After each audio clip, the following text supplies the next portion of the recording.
Hey guys, Whiskey 3 Charlie Tango, W3CT, your good old friend Jack, back out here once again in the garage. You know, sometimes a project gets so overwhelming, you wonder why you started a project at all. And, you know, so let's talk about it. And obviously we're talking about the Hex Beam project. Let's go ahead and get started with that and my thoughts right after this.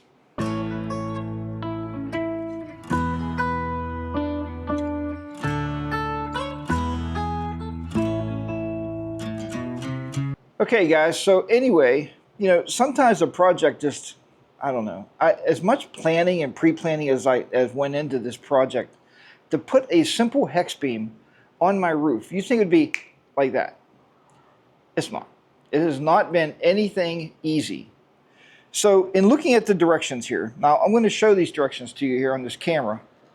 And I'm not saying that the directions, you know, the guy, Bill here, is incredibly a great person. I'm sure he's sold hundreds of thousands of these.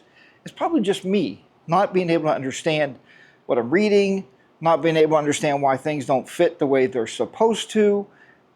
Maybe it's just me. I don't know. But it's just been an uphill battle, and let's talk about that.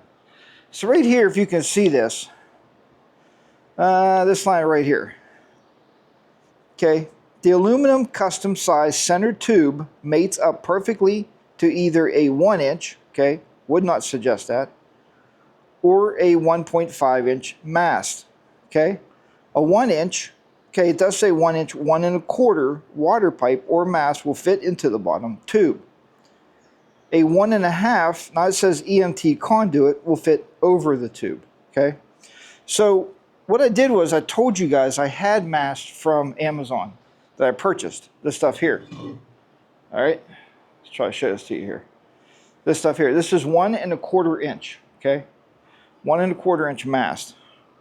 And I took it, and I'm going to try to rearrange this camera here a little bit. I don't know what I was thinking over there, but let's put it over here. So this is the center part of the base plate, okay? Well, no, not that part, I'm sorry, this part. The bottom part is the center place of the base plate. So I put this in the other day. When I put this in, it gives a lot of wiggle room. Okay, somebody mentioned this in one of their videos. He's going to drill more holes in here and put more screws in. I don't know how hard it'll be to drill through there. I don't have a drill press. But you drill through here and you put one screw in there, okay? But that's 1 1/4. I couldn't imagine a 1-inch. I don't think that'd be good at all. But he's saying 1-inch. Now he's saying a 1-inch water pipe is actually 1 1/4 inch outer diameter. So they're talking 1-inch center, okay? So this is a 1 1/4 inch piece of antenna mast, okay? So I said, okay, well that's kind of wobbly and I don't really like that. So I'm going to go ahead and order a 2-inch mast, which I did, okay? A 2-foot, 2-inch mast, and this, actually, I'll put the name of the company, I think, in the description below so you can check them out. But they're not, let me tell you this, if you order on a Saturday, they're not even going to ship until Monday. So they don't work on the weekends, which I understand that. I don't work on the weekends either. I get it. But if you order through the week, they are pretty quick at shipping. And once they get it, a shipping label created, and UPS picks this thing up, it was here in a couple days. Okay, now let's talk down here about it with this other camera. This is 2 inch. I mean, this is 1.5 inches. It's supposed to go over that. You see the problem? Huh? It will not go over that, okay? Now, this isn't conduit. He's saying conduit, and I don't know the difference between conduit, but this is 1.5 inches. And I believe this is 1.5 inches. If you look at that, it looks like they're the same size, really. Just about, anyway. So,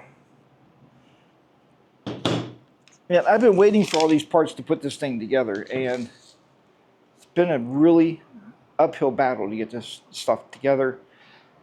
Dealing with the weather is the weather. We all have to deal with weather. So what I'm thinking now of doing is I'm going to mock up the rotor and everything onto the roof mount. Put the rotor on there. The rotor says that it needs 1.5 inches, okay? to mount to. That's supposed to be the minimum, it's 1.5 inches, okay? So I'm not going to be able to put this on the rotor. So I wish what would have been nice, and obviously everything would be, you know, different here, but is for this diameter to be a little bigger so you can put this directly on an 1.5 inch mast. And then that way the 1.5 inch will work on your rotors, on your Yaesu rotors or whatever kind of rotor you're using. Now I understand you can put this on a TV rotor, I'm sure that'd be perfectly fine. 1.25, okay? Again, I don't know this yet. I'll record it because I'm making this as a journal. That's why it's called, you know, My Ham Radio Journey, because I'm doing this each part. So what I'm thinking of doing is taking this, see where my mark is? That will be inside of the hex beam. Somehow joining these together, this part here will be where the hex beam goes on. This part here will be going into the rotor if I need it, and I think I'm going to need it. So I actually bought, and I don't know if it's going to work or not, guys. I don't know how hard this is going to be to drill through. I imagine pretty darn hard. I don't have a drill press. So I wish I knew somebody that would weld this. If they could weld it here, and again weld it at the bottom down here, maybe that would work. That's why I'm going to mock it up on the frame over there and see what I got going on here, because I don't think I'll be drilling through this thing. Because my initial thought was drill through here and put stainless bolts through here. You know, one that way, one that way, one this way, and then maybe one this way. That would make it really sturdy in there. It's not going to go anywhere. Allow me to put my antenna on. But like I said, it has been a lot of work. And I don't even think this part here, even if you buy a push-up mast, I think the push-up mast is 1.5. So I don't even know, guys, a lot of you are using them. But you still have to get this part in the rotor somehow. And I don't even think that would, if that would fit in my rotor like that, I would do it. I would just put that in the rotor. So, but I think I'm going to need more than that in the rotor. So we'll see what goes on here. But anyway, I really thought putting this, as far as, you know, and that's why I wanted to make a video like this, because I have not seen a video like this on YouTube where people show you their struggles. You don't just buy the hex beam and you know, and it shows a lot. I watch a lot of videos. Oh, you pull this cord up, pull that cord up, close the crimps up, and put it on your roof. There's a lot that goes into this. So, you know, I'm using every ounce of engineering in my mind I can use to figure this thing out. So, all right. So what I'm going to do now is I'm going to go ahead, tighten up the bolts on the frame for the roof, get the rotor out, put the rotor together, and then put that on there, okay? So I probably will not film me putting the rotor together, it's just putting bolts in. But I will record putting it on the base plate and show you which pipe I'm going to need here and how I'm going to have to do this. Yeah, this pipe here I bought that I thought I needed, 1.5 inch, 2-foot section. I dropped like $23, $24 on that with shipping. So, I mean, it's a great piece of pipe, don't get me wrong. But what I needed was something that's tapered up here. I wish I could have it tapered right here at the top. And man, that would be awesome to do that. But you can't bend this pipe, man. You're not going to bend that at all. So that's not an option. All right, guys, I'm going to go ahead and move over here and start getting this other stuff together.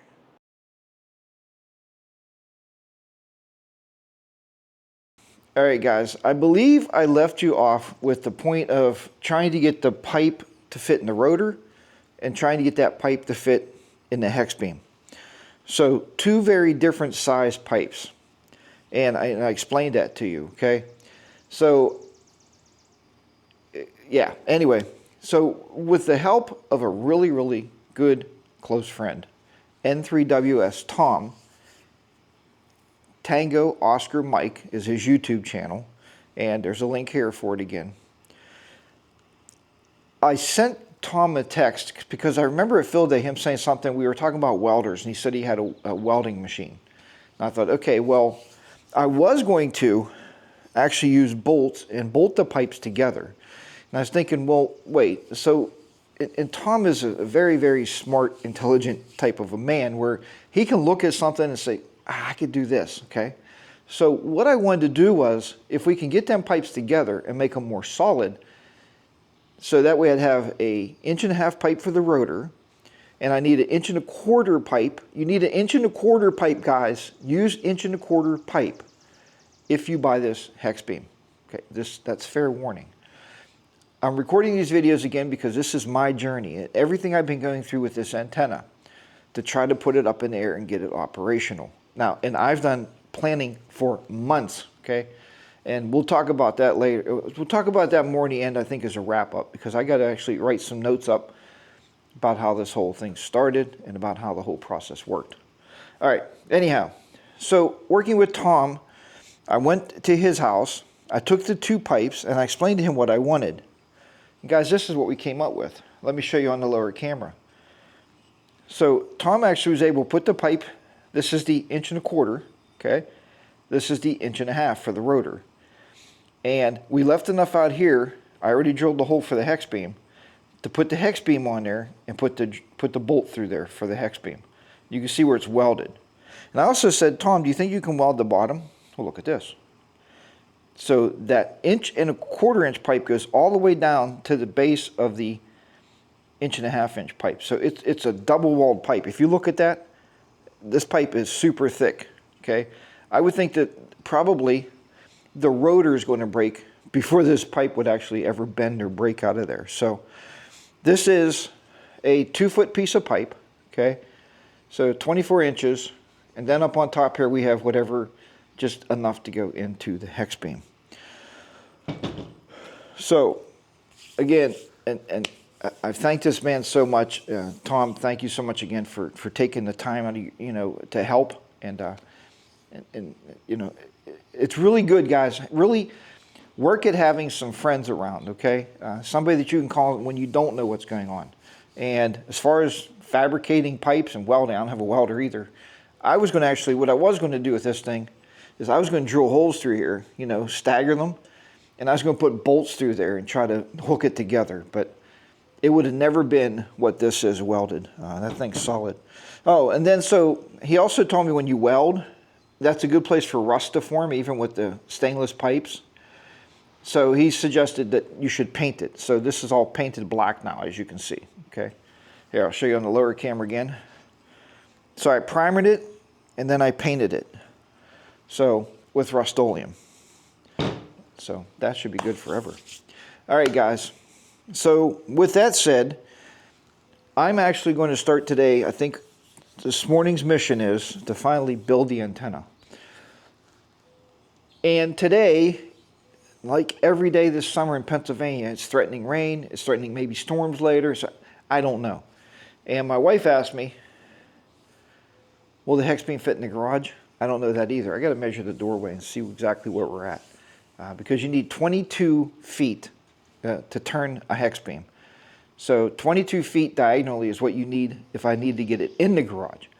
Now this garage is, we had this built, I believe it's 30 feet wide and 24 feet deep. I think that's right. 30 feet wide, or it could be longer than 24. Maybe it was 28 feet deep. Anyway, if it's 30 and if the door's big enough, I could probably pull the hex beam in here and just set it on the floor and you know, protect it. But it's going to be in the elements anyway eventually, so I don't know why I'm worried about that. So first I'm going to set the cameras up, and I'm going to tell you, this is not going to be a how to put the hex beam together, the NA4RR hex beam, how to put it together. This is not going to be that. Bill actually, on the web page where you buy the hex beam, there's a link. He did a detailed video of how to put this thing together. Also, he gives you detailed instructions here. Everything is laid out very nicely with pictures. Okay, so there's pictures in there and details how to put this thing together. So what this will be is again, part of my journey. So am I going to have any troubles out here? I'm already looking at my side yard thinking it's not going to be big enough to build this thing. I don't know.